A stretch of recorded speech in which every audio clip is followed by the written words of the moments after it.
Hi guys, आज हम देखेंगे कि शिफ्टिंग इन आईएस कर्व और स्लोप ऑफ आईएस कर्व क्या होता है और किन किन बातों के ऊपर ये निर्भर करता है।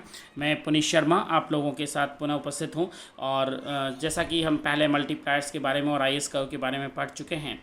आईएस कर्व ये डिटरमिन करता है इंटरेस्ट रेट और इनकम के विभिन्न संयोग हैं, all the combinations of rate of interest and income where in ex ante investment is equal to ex ante supply investment ex ante investment is equal to ex ante supply, or you can say that ex ante or planned investment is equal to planned saving, sorry, not supply, it's investment is equal to saving, or ex ante investment is equal to ex ante saving, or ex ante planned investment is equal to planned saving.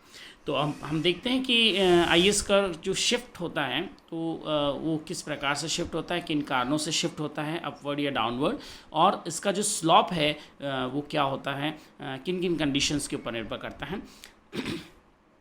देखिए, सबसे important चीज़ ये है कि IS curve दो प्रकार से shift होता है। कई स्टूडेंट्स को ऐसा लगता है कि आईएस कर्व केवल पैरेलली अपवर्ड या डाउनवर्ड शिफ्ट होता है, ऐसा नहीं है। आईएस कर्व में दो शिफ्टिंग हो सकती हैं, या तो पैरेलल शिफ्टिंग होती है या फिर नॉन पैरेलल शिफ्टिंग होती है। देखिए, जब भी वो सारे फैक्टर्स जिनके कारण से आईएस कर्व पैरेलली अपवर्ड या डाउनवर्ड शिफ्ट होगा वो सारे एक्सोजीनस वेरिएबल्स होंगे, जैसे कि investment, change in consumption demand और गवर्नमेंट स्पेंडिंग, या फिर इंपोर्ट और एक्सपोर्ट, या फिर टैक्स और ट्रांसफ़र पेमेंट्स। इन सभी जो एक्सोजीनस वेरिएबल्स हैं इनके कारण अगर इनकम बढ़ती हैं किसी भी चेंजेस के कारण तो आईएस का अपवर्ड शिफ्ट होगा, और अगर इनकम कम होती हैं तो ये डाउनवर्ड शिफ्ट होगा। और ये जो सारी शिफ्टिंग है ड्यू टू एक्सोजीनस वेरिएबल्स, ये सारी शिफ्टिंग पैरेलली होगी। अब हम देखते हैं नॉन पैरेलल शिफ्टिंग कब होगी। अगर कोई भी अदर फैक्टर्स हैं जो कि बिहेवियरल कोफिशिएंट्स हैं, हमारे एमपीसी या एमपीएस हैं, इनमें अगर किसी प्रकार का चेंज होता है तो जो आईएस कर्व है वो अपवर्ड शिफ्ट होगा या अपवर्ड या डाउनवर्ड शिफ्ट होगा। ये इसमें जो भी शिफ्टिंग होती हैं, shifting is always because of the exogenous variable, जो अपवर्ड और डाउनवर्ड उसी प्रकार से होगी। लेकिन ये जो शिफ्टिंग है वो शिफ्टिंग नॉन पैरेलल होगी अगर एमपीएस में किसी प्रकार का परिवर्तन होता है। जैसे कि हम इस डायग्राम में देख सकते हैं कि यहाँ पे आप देखिए कि एमपीसी या एमपीएस, एमपीसी 0.8 है और इस केस के अंदर एमपीसी 0.5 है। तो आईएस का हमारा दो रेट ऑफ इंटरेस्ट है, 0.05 और 0.1%। इनके ऊपर जो इन्वेस्टमेंट रेट्स हैं इनके ऊपर आईएस का हमारा IS1 है। और अगर एमपीसी चेंज होकर बढ़ती हैं, अगर एमपीसी बढ़ जाती हैं तो आईएस का आप देख रहे हैं अपवर्ड शिफ्ट तो हो रहा है, लेकिन अपवर्ड शिफ्ट होने के साथ साथ इसमें जो शिफ्टिंग है वो पैरेलल न होकर नॉन पैरेलल है। मतलब कि ये यहाँ पर जो इन्वेस्टमेंट रेट है इसके ऊपर जो इक्विलिब्रियम रेट है उसके ऊपर ये जो शिफ्टिंग हो रही है वो हमारी पैरेलल ना होकर नॉन पैरेलल हो रही है। अब यहाँ पर एक बात और इम्पॉर्टेंट है कि ये एमपीसी हमारी कितनी होगी, तो ये क्या किस कंडीशन के अंदर एमपीसी अगर सपोज ये बढ़ते बढ़ते बढ़ते बढ़ते 1 हो जाती हैं या एमपीसी हमारी 0 हो जाती हैं तो इसका क्या इम्पैक्ट पड़ेगा वो हम आगे की स्लाइड्स के अंदर देखेंगे। लेकिन यहाँ आपके लिए इम्पॉर्टेंट है कि एमपीसी में जो वृद्धि हुई है उसके कारण आईएस का शिफ्ट होता है, अपवर्ड शिफ्ट होगा। अगर एमपीसी बढ़ रही है तो अपवर्ड शिफ्ट हो रहा है, लेकिन ये जो शिफ्टिंग है वो पैरेलल न होकर नॉन पैरेलल है।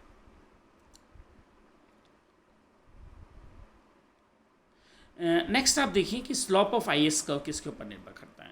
तो हमारा जो आईएस कर्व का स्लॉप है वो दो बातों के ऊपर निर्भर करता है। पहला तो responsiveness of investment to change in rate of interest, यानी कि इन्वेस्टमेंट रेट ऑफ इंटरेस्ट के साथ कितना रेस्पॉन्सिव है, ज़्यादा रेस्पॉन्सिव है या कम रेस्पॉन्सिव है, और इसकी जो रिलेशनशिप है वो इन्वर्स होगी। अगर ये ज़्यादा रेस्पॉन्सिव हुआ कि एलास्टिसिटी ज़्यादा है इसकी, तो रेस्पॉन्सिवनेस भी ज़्यादा होगी और उस कंडीशन के अंदर हमारा आईएस कर्व फ्लैट होगा। और अगर एलास्टिसिटी कम है या कम रेस्पॉन्सिवनेस है इन्वेस्टमेंट की इंटरेस्ट रेट के साथ तो हमारा जो आईएस कर्व है वो स्टीप होगा। इसी प्रकार से एक दूसरा फैक्टर और है एमपीसी, जिसके ऊपर भी आईएस कर्व का स्लॉप डिपेंड करता है।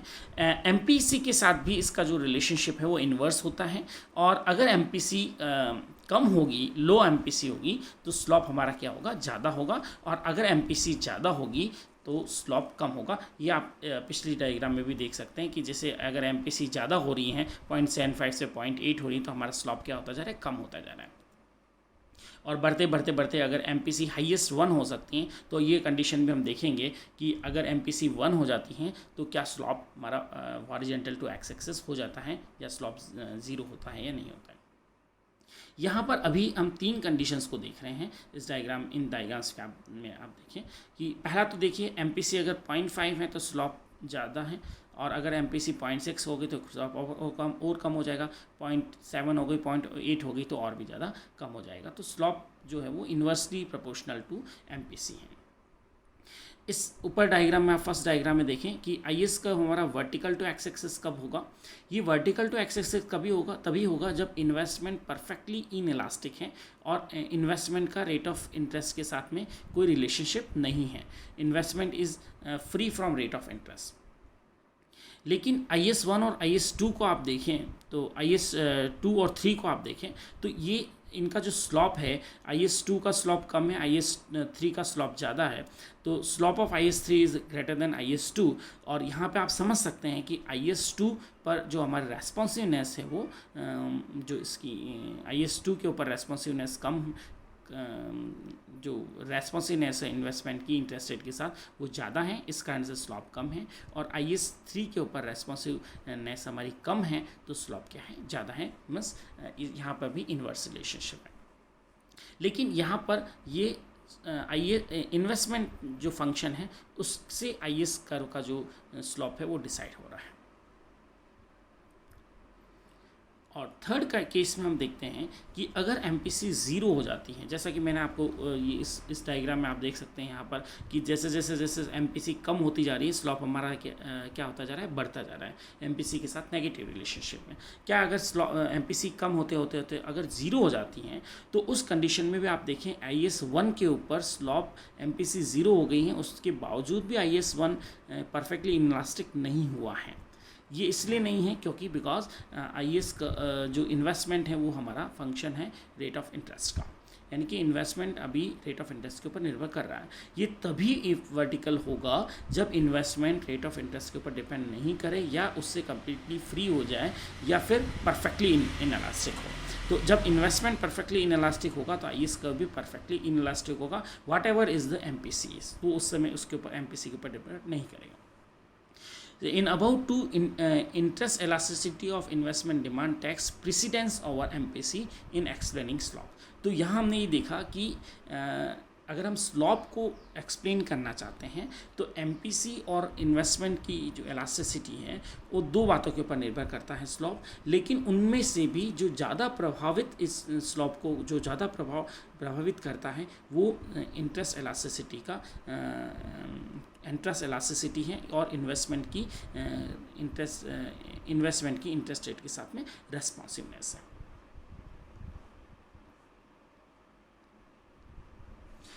नेक्स्ट स्लाइड में हम देखते हैं कि स्लॉप ऑफ IS कर्व। यहाँ पर आप देखें responsiveness of investment demand to change in interest rate. Slope of IS is greatest when investment demand is less responsive. Inverse relationship होगा, जब कम रेस्पॉन्सिव होगी तो स्लॉप हमारा क्या होगा, ज़्यादा होगा। तो IS कर्व का स्लॉप ज़्यादा कब होगा, जब रेस्पॉन्सिवनेस कम होगी। और if investment is unrelated to investment then IS is vertical. और अगर इन्वेस्टमेंट अनरिलेटेड हो गया, इन्वेस्टमेंट इंटरेस्ट रेट से अनरिलेटेड हो जाता है, कोई प्रभाव नहीं पड़ता है, उसी कंडीशन में IS कर्व हमारा क्या होगा, वर्टिकल टू एक्स एक्सिस हो जाएगा। इन दोनों डायग्राम से आप आसानी से समझ सकते हैं। नेक्स्ट हम 4 कंडीशंस देखते हैं कि MPC का इसके ऊपर क्या प्रभाव पड़ता है। यहाँ पर 4 कंडीशंस हैं जिसको आपको समझना आवश्यक है। The slope of IS schedule is greatest when MPC और मल्टीप्लायर इज स्मॉलेस्ट। यहाँ पे भी इन्वर्स रिलेशनशिप है। Slope of IS varies inversely with multiplier provided investment is responsive to change in interest rate. Investment अगर responsive है change in interest rate के साथ तो जो स्लोप है वो हमारा इन्वर्सली रिलेटेड होता है MPC या मल्टीप्लायर के साथ। इसमें 4 कंडीशंस हैं। अगर MPC 0 है तो आप 2 कंडीशंस देखें। अगर MPC 0 है और इन्वेस्टमेंट रेस्पॉन्सिव है इंटरेस्ट रेट के साथ में, तो स्लॉप हमारा क्या होगा, ज़्यादा होगा, but not inelastic, IS का इलास्टिक या वर्टिकल नहीं होगा। और अगर इन्वेस्टमेंट इन इलास्टिक है और एमपीसी ज़ीरो है तो जो हमारा आईएस कर्व है वो क्या होगा, वर्टिकल टू एक्स एक्सिस होगा। तो इन दोनों कंडीशन से हम देख रहे हैं कि एमपीसी का इतना प्रभाव नहीं पड़ रहा है जितना कि इंटरेस्ट इलास्टिसिटी का पड़ रहा है। अगर इन्वेस्टमेंट इंटरेस्ट इन इलास्टिक है तो आईएस कर्व वर्टिकल होगा, और अगर ये रेस्पॉन्सिवनेस है इसकी इंटरेस्ट रेट के साथ, तो एमपीसी ज़ीरो होने पर स्लॉप हमारा क्या होगा, एमपीसी के साथ नेगेटिव रिलेशनशिप होता है, इसलिए अगर एमपीसी ज़ीरो है, कम है, तो स्लॉप हमारा क्या होगा, ज़्यादा होगा, लार्ज होगा। थर्ड पॉइंट देखिए, अगर एमपीसी 1 है और आईएस है ज़ीरो स्लॉप और हॉरिजेंटल, अगर एमपीसी 1 हुई तो मैंने कहा जैसे जैसे अगर एमपीसी बढ़ती जाएगी तो आईएस का कर्व का जो स्लॉप है वो कम होता जाएगा, और कम होते होते होते ये ज़ीरो हो गया, इसका मतलब ये हॉरिजेंटल टू एक्स एक्सिस हो गया। Provided that investment demand is not in elastic, ये तभी होगा जब इन्वेस्टमेंट डिमांड हमारी इन इलास्टिक नहीं हो। और चौथा पॉइंट है जो ये बताता है कि इन्वेस्टमेंट डिमांड ज़्यादा प्रभावी यहाँ पर मेज़र है न कि एमपीसी, वो ये है कि यदि एमपीसी 1 भी हो और investment demand interest in elastic हो तो आईएस का हॉरिजेंटल न होकर वर्टिकल हो जाता है। ये 4 कंडीशंस हमें समझने की आवश्यकता है। इन चारों कंडीशंस को हम यहाँ डायग्राम्स के माध्यम से देखेंगे। पहली कंडीशंस को आप देखिए कि एमपीसी 0 है कि उस कंडीशन में 1 होगा, और अगर इन्वेस्टमेंट इंटरेस्ट इलास्टिक या इन इलास्टिक है लेकिन परफेक्टली इन इलास्टिक नहीं है, मतलब investment depends upon rate of interest rate, तो उस कंडीशन के अंदर एमपीसी हमारा जो आईएस कर्व वो परफेक्टली इन इलास्टिक नहीं होगा। आईएस कर्व अगर एमपीसी कम है तो ज़्यादा होगा, स्लॉप जो है आईएस कर्व का वो ज़्यादा होगा, और जैसे जैसे जैसे जैसे अगर एमपीसी बढ़ती जाएगी स्लॉप इसका कम होता जाएगा। ये आप यहाँ देखा। सेकेंड डायग्राम को हम देखते हैं कि अगर एमपीसी 0 है के 1 होगा और इन्वेस्टमेंट इंटरेस्ट इन इलास्टिक हो, इन्वेस्टमेंट इंटरेस्ट के ऊपर डिपेंड नहीं करे, तो उस कंडीशन के अंदर हमारा जो आईएस कर्व का स्लॉप है वो आईएस कर्व का स्लॉप इन्फिनिटी हो जाएगा और IS curve vertical to X axis हो जाएगा। थर्ड कंडीशन देखते हैं। थर्ड कंडीशन के अंदर जो हमने देखी थी इसके अंदर वो है कि अगर एमपीसी 1 हो तो मल्टीप्लायर हमारा इनफाइनाइट हो जाएगा, लेकिन इस कंडीशन में अगर investment is a function of interest rate है, मतलब इन्वेस्टमेंट रेस्पॉन्सिवनेस है इंटरेस्ट रेट के साथ, तो उस कंडीशन के अंदर आईएस का हमारा हॉरिजेंटल टू एक्स एक्सिस होगा इसी पर्टिकुलर कंडीशन में। लेकिन अगर इसी कंडीशन के अंदर हम यहाँ पर इन्वेस्टमेंट की रेस्पॉन्सिवनेस को ख़त्म कर देते हैं, इंटरेस्ट रेट के साथ हटा देते हैं, मतलब investment is not responsive to interest rate और there is no relationship between investment and interest rate, then उस कंडीशन में हमारा जो आईएस कर्व है वो वर्टिकल टू एक्स एक्सिस हो जाएगा, चाहे एमपीसी 1 भी क्यों ना हो।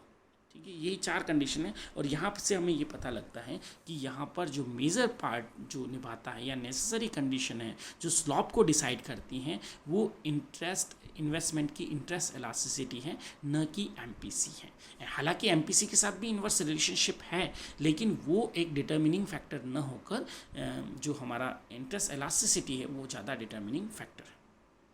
Although both MPC and interest elasticity of investment demand determines the slope of IS curve, but interest elasticity of investment demand takes precedence, यानी वो उसका प्रभाव ज़्यादा होता है, प्रभावी होती है in explaining the slope of IS curve over the MPC और multiplier। इस बात को आप समझ गए होंगे। ठीक है, अब हम आगे बढ़ते हैं।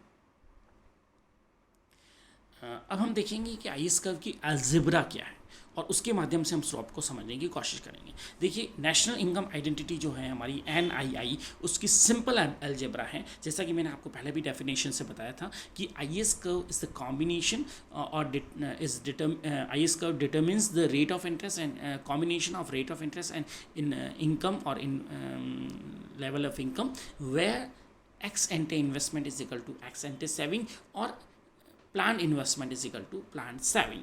ये हमारा आईएस कर्व बताता है। और aggregate demand is equal to aggregate supply. अब यहाँ पर अगर हम इस कंडीशन को देखें, जो जितना भी total output what is produce is demanded at the equilibrium level, तो यहाँ पर हमारी इक्वेशन होगी y is equal to C plus I plus C। यहाँ पर C जो है वो हमारी डिस्पोजेबल इनकम है y माइनस T, और आई है वो रेट ऑफ इंटरेस्ट के ऊपर डिपेंड कर रहा है, और जी गवर्नमेंट एक्सपेंडिचर है। अभी हमने ओपन इकोनॉमी की बात नहीं कर रहे हैं, यहाँ पे इंपोर्ट एक्सपोर्ट को नहीं ले रहे हैं। कंजम्पशन फंक्शन हमारा होगा C is equal to A plus B Y minus T, जो कि डिस्पोजेबल इनकम के ऊपर डिपेंड करेगा। इन्वेस्टमेंट फंक्शन हमारा है IR is equal to C minus DR। ये बताता है कि इंटरेस्ट रेट, इन्वेस्टमेंट और इंटरेस्ट रेट के बीच में नेगेटिव संबंध है। A B C and D ये सभी जीरो से ज़्यादा होंगे। यहाँ पर जितने भी आप कोफिशिएंट्स देख रहे हैं A B C और D, और जो B है हमारा, जो MPC marginal propensity to consume है, वो 0 और 1 के बीच में होगी। और डी जो है हमारा है, जो कि नेगेटिव है, यहाँ पर investment response to interest rate है, इसको मेजर करता है। अब हम इस गुड्स मार्केट इक्विलिब्रियम को अगर हम इस इक्वेशन को सेट करते हैं और देखते हैं, तो इक्वेशन हमारे पास आती है y is equal to A plus C upon 1 minus B plus G upon 1 minus B plus minus B T upon 1 minus B and minus D R upon 1 minus B. ये हमारी एल्जेब्रा ऑफ IS कर्व है पूरी। यहाँ से आप कोई भी multiply निकाल सकते हैं। हम देखें गवर्नमेंट एक्सपेंडिचर मल्टीप्लाई निकालना चाहें तो delta Y by delta G में इसको डिफ्रेंशिएट करूँगा with reference to delta G, तो हमारा आ जाएगा 1 minus B is expenditure multiply. अगर मैं टैक्स मल्टीप्लाई निकालना चाहता हूँ तो delta Y upon delta T होगा which is equal to minus B upon 1 minus B हो जाएगा। इसी प्रकार से हम सभी मल्टीप्लायर्स यहाँ से निकाल सकते हैं। लेकिन यहाँ पर आप ये देखिए कि ये एक जो हमारी इक्वेशन है वो हमें ये बताती हैं कि एफ C, G और T में हम किसी प्रकार का कोई परिवर्तन नहीं करते हैं, देन जो IS कर्व है उसकी इक्वेशन में वो किसका फंक्शन होता है, y is a function of rate of interest and inversely related. That's why there is minus sign is there, the coefficient of R is minus D। इसी कारण से जो हमारा IS कर्व है वो नेगेटिवली स्लॉप्ड होता है, कि इंटरेस्ट रेट के साथ में इन्वेस्टमेंट नेगेटिवली स्लॉप्ड होता है, इसीलिए इंटरेस्ट रेट के साथ में हमारा जो इनकम है वो भी नेगेटिवली स्लॉप्ड होगा। Inverse relationship between Y and R holding fiscal policy GT constant, IS curve slopes downward as coefficient of R is negative, coefficient of G is positive. देखिए G का कोफिशिएंट पॉजिटिव है, इसलिए अगर G बढ़ता है तो income भी क्या होगी, आपकी बढ़ेगी। IS curve will shift upward rightward. Purchase अगर बढ़ती हैं, C अगर बढ़ता है, इन्वेस्टमेंट अगर बढ़ता है, तो ये सभी राइटवर्ड शिफ्ट करेंगे और इनकम को बढ़ा देंगे। Coefficient of T is negative है, तो अगर T अगर बढ़ता है तो ये हमारी इनकम नहीं, IS कर्व वो डाउनवर्ड शिफ्ट होगा, और IS कर्व शिफ्ट लेफ्टवर्ड और downward as tax increases. And if investment is highly sensitive, अब देखिए इन्वेस्टमेंट अगर हाईली सेंसिटिव है to R rate of interest, income will be highly sensitive to rate of interest. उस condition में income भी highly sensitive हो जाएगी and IS curve is relatively flat. तो जितनी ज़्यादा रेस्पॉन्सिवनेस होगी, सेंसिटिविटी ज़्यादा होगी, उतना मैंने कहा था इन्वर्स रिलेशनशिप है, इसलिए हमारा जो IS कर्व है वो क्या होगा, फ्लैट होगा, उसका स्लॉप जो है वो कम होगा। स्लॉप भी इन रेस्पॉन्सिवनेस टू इंटरेस्ट रेट क्या है, नेगेटिव। अगर रेस्पॉन्सिवनेस ज़्यादा है तो हमारा स्लॉप कम होगा और IS कर्व फ्लैट होगा, और रेस्पॉन्सिवनेस अगर कम है तो IS कर्व हमारा IS कर्व का स्लॉप जो है वो ज़्यादा हो जाएगा। और कुछ एक्सट्रीम कंडीशन में देखेंगे वो क्या हो जाएगा, वर्टिकल टू एक्स एक्सिस हो जाएगा। सो वापस देखें, income will be highly sensitive to R as well IS curve is relatively flat और vice versa. The larger the multiplier, जितना ज़्यादा मल्टीप्लायर होगा, the larger the impact of change of investment on the income and the flatter the IS curve. जितना ज़्यादा multiplier होगा उतना ही ज़्यादा प्रभाव इनकम के ऊपर इन्वेस्टमेंट में परिवर्तन का पड़ेगा, और इस कारण से IS कर्व हमारा क्या होगा, फ्लैट होगा, क्योंकि मल्टीप्लायर अगर ज़्यादा होगा तो हमारा इनकम भी हमारी ज़्यादा बढ़ेगी। तो इस कारण से इस जो हमारा IS कर्व है वो फ्लैट होगा। तो अब आप समझ गए होंगे कि IS कर्व का जो स्लॉप है वो किन बातों के ऊपर निर्भर करता है। इसको हम आगे टेबल से भी समझ सकते हैं। इस टेबल में आप देखेंगे कुछ मैं एक्सट्रीम केसेस को पहले मैं आपको एक्सप्लेन करता हूँ। 2-3 हम एक्सट्रीम केसेस ले सकते हैं कि इन्वेस्टमेंट जो डिमांड इंटरेस्ट रेट के साथ में वो परफेक्टली इनइलास्टिक हुआ, परफेक्टली इनइलास्टिक हैं, और ये परफेक्टली इनइलास्टिक है। ये 3 कंडीशन हम लेते हैं, जबकि इन्वेस्टमेंट की रेस्पॉन्सिवनेस है वो बिल्कुल भी नहीं है, इन्वेस्टमेंट रेट ऑफ इंटरेस्ट के ऊपर डिपेंड नहीं कर रहा है, और इन्वेस्टमेंट एलास्टिसिटी हमारी क्या है, इनफाइनाइट है।